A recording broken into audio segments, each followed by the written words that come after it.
I need to go to Japan. The currency exchange rate for yen is ridiculously cheap. Tickets to fly to Japan is cheap. Hotels are cheap. This is a sign. I'm going to Japan to get inspiration for my game because I'm so desperately in need of it. You don't understand how stuck I've been. This cat expresses my full emotion. This is my game. It's called A Journey's End, and it's about a boy that's forced to work in a bathhouse full of spirits. It may not look good right now because the game is still in development, so don't judge the game so harshly. And it's very much inspired by Spirited Away. Go wishlist this on Steam and follow the Kickstarter. I'm having a hard time developing this game. It's so hard to build this bathhouse when you don't have any understanding of Japanese culture. I mean, I could just rip it off from Spirited Away one-to-one, but there's no uniqueness in it. And as a non-Japanese person trying to make a Japanese movie-inspired game, you can see why I'm struggling so much to make this Japanese-themed game. So I have a solution that will take care of all of this problem.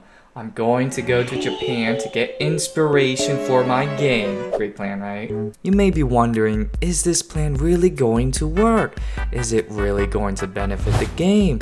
And is it really for research purposes and not just because I want to go to Japan? The answer is, have you heard of Nikko? Nikko is located just north of Tokyo, and Nikko is famous for its popular shrine, the Toshugu Shrine. I think that's what it's called. It's lavished with an enormous amount of gold leaves to decorate the building, and it's been there since 1617, a very great place to get inspiration. In fact, I never knew that Japanese building could be decorated with gold leaves. That's such a huge key feature in designing this bathhouse, and looking at the shrine, it's aesthetically complex. I'm already imagining a decorated room filled with these gold leaves and a spirit just drinking its tea alone, and then it looks at you with a creepy face, thinking you're its next easy meal. You may be wondering, why am I talking about all of this? Patience, you'll understand soon. Let me talk to you about Hiroshima. Just an hour south, there's this famous torii gate on Miyajima Island. This torii gate is so important in Japanese culture that it's literally a gateway to the spirit realm, which is so incredibly important for my game because at the beginning of my game, there's immediately a torii gate that's taking you to the spirit realm. And then some type of spirits comes out of this torii gate and eats you and takes you to the bathhouse. Ooh. Do you know what a yatai is? It is a food cart where an owner cooks the food and you sit down and you eat.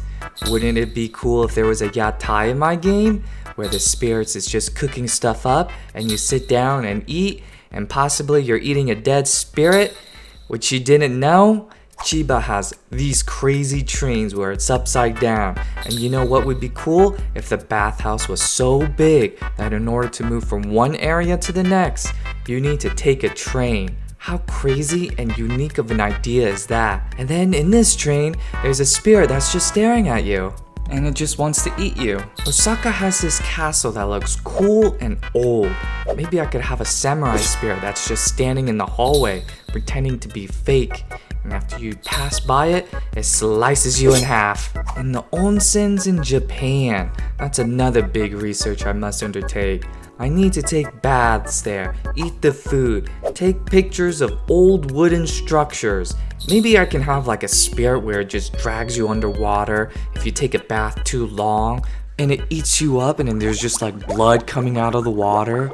And food. Everyone knows ramen. It's delicious and savory. And sushi. Everyone knows sushi. But what the heck is this food? It looks very much like what a spirit would eat. I think it's important to study food as well. The more bizarre and weird the food, the more fitting that a spirit would eat this. Like this weird food. You know, there's a bullet sushi train where the sushi just comes to you on a conveyor belt. What if, instead of sushi, it's just a dead spirit and you're supposed to eat this to please a spirit guest, and this guest gets bored so easily that if you don't entertain the spirit, he'll look at you as his next sushi meal. Have you heard of Kanto Matsuri? It's a pole lantern festival where they have dozens of lanterns attached to a pole, and you watch the performers display their skill in keeping the lantern up. You can hear the beat of the drums, the flutes, the onlookers chanting "Dokoisho, Dokoisho," which means heave ho, heave ho.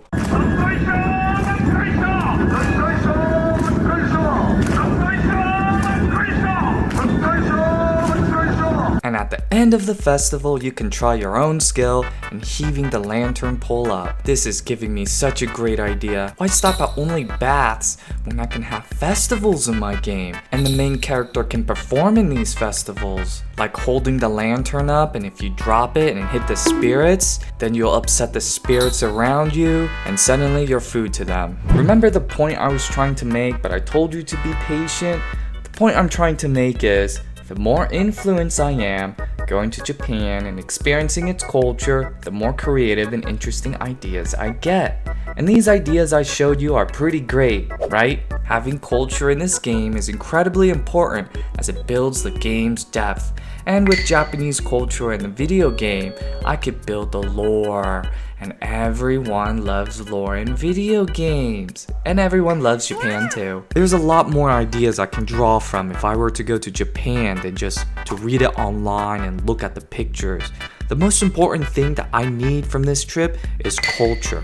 Because if I don't have the culture down for this game, then it would be flat, like the earth. Bruh. The game would lack depth. It wouldn't be interesting, and most importantly, it'll be culturally confusing and half-assed if I didn't have any Japanese theme in it, especially when I'm making an inspired Spirited Away game. If you're still wondering if this plan is really going to work, that going to Japan would benefit my game, you better believe it. All of this research will elevate the game to a new level of wow. And I'll call this plan the Great Japan Trip, because I'll be jumping from Tokyo to Nikko to Osaka and then to Hiroshima all in October, and possibly more cities if I can get a bigger budget for this trip. I'll be blogging, doing YouTube, taking lots of pictures, and dissecting every part of my trip just to build the game's culture. So I better brush up on my Japanese because I heard there's no English in the countryside, and that's where all the onsens are. Oh, and buy Harvest Island. It's a fantastic and unique horror farming game. It's very much worth a try and it's one of a kind. It'll help support the development and the game's research trip. And be sure to leave a review as well, that helps a lot. And if you don't play as much games, you can always support me through PayPal. Make sure you wishlist a Journey's End and follow the Kickstarter.